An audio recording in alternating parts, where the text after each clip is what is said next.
स्तंभ प्रतिपचंद्र लेखेव वर्धिष्णु विष्णु वंदिता शहासनो शिवशेषा मुद्रा भद्राय राजते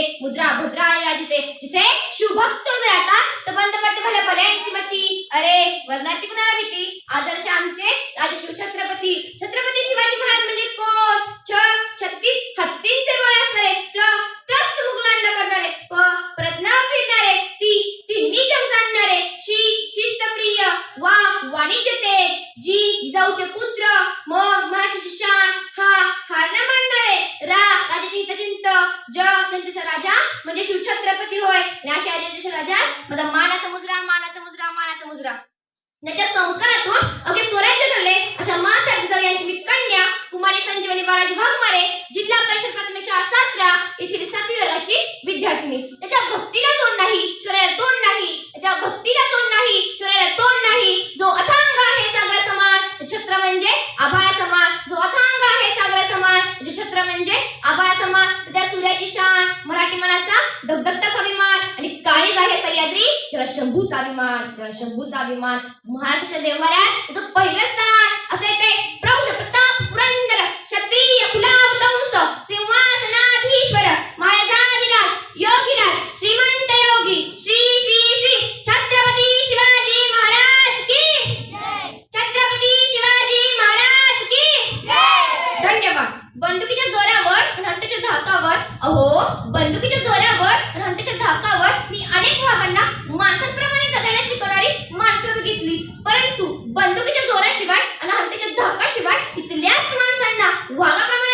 जगायला शिकवणाऱ्या एका वाघाला बघितले आपण म्हणतो छत्रपती शिवाजी महाराजांच्या विचारातून हे स्वराज्य निर्माण झाले परंतु त्यांच्या विचारांना प्रेरणा मासाहेब जिजाऊ यांचे संस्कार त्यांच्यासोबत होते म्हणून हे स्वराज्य घडले असे मला वाटते म्हणूनच मला म्हणावेसे वाटते थोर तुमचे कर्म जिजाऊ उपकार कधी न फिटणार थोर तुमचे कर्म जिजाऊ उपकार कधी न फिटणार चंद्र सूर्य असे पडे नाव तुमचे न मिटणार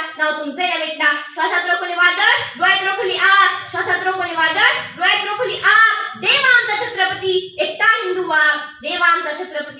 हिंदू वाघ कारण विज्ञानाची प्रगती आणि संस्कारांची अधोगती असे विचित्र चित्र आज आम्हाला पाहायला दिसतंय मासाहेब जिजाऊ यांच्या डोक्यावरचा पदर कधी खाली पडणार नाही परंतु त्यांच्या पदरातून मिळणाऱ्या मायेची प्रेमाची आणि संस्काराची उत्तरे कशी मिळणार आणि काय जिजाऊंचे संस्कार समजणार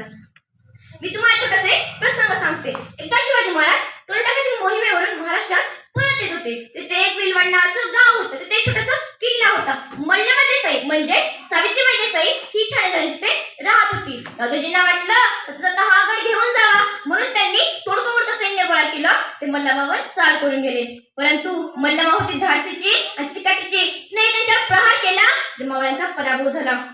दादोजींना वाटलं एका बाईच्या हातून मावळ्यांचा पराभव होणे शक्य नाही म्हणून त्यांनी अजून सैन्य गोळा केलं ते मल्लमावर तुटून पडले पण आता मात्र मल्लमाचा पराभव झाला दादोजींना वाटलं मल्लमाला कैद करायचं शिवाजी महाराजांसमोर दरबारात उभं करायचं तिला जेव्हा कैद करत असताना ती पळत गेली आणि कहाण्या बाळाला बाहेर घेऊन आली दादोजींनी जेव्हा तिला दरबारात उभं केलं तेव्हा तिला वाटलं प्रत्येक राजा आपल्या गुन्हेगाराला शिक्षा देतो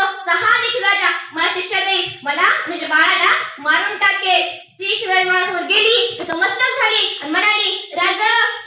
तुमचे गुन्हेगार आहे राज जी काही शिक्षा द्यायची ती मला द्या माझ्या बाळाचा काही दोष नाही शिवाजी महाराजांच्याकडे बघितलं स्मित हास्य केलं त्यांनी चिटणीसाला इशारा केला चिटणीस आत पळत गेला दुधाची वाटी बाहेर घेऊन आला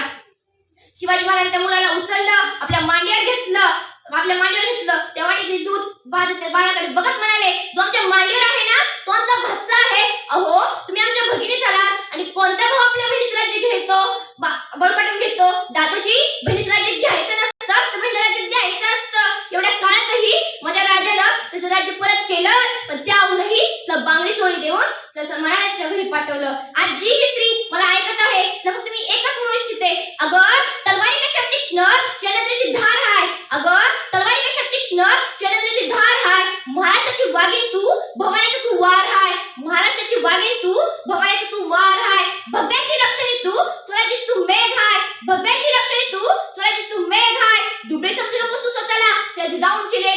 दुबळे समजू नकोस तू स्वतःला त्या जिजाऊंची लेख आहे एवढे म्हणून मी माझ्या वाणी स्फुरण देते बोला छत्रपती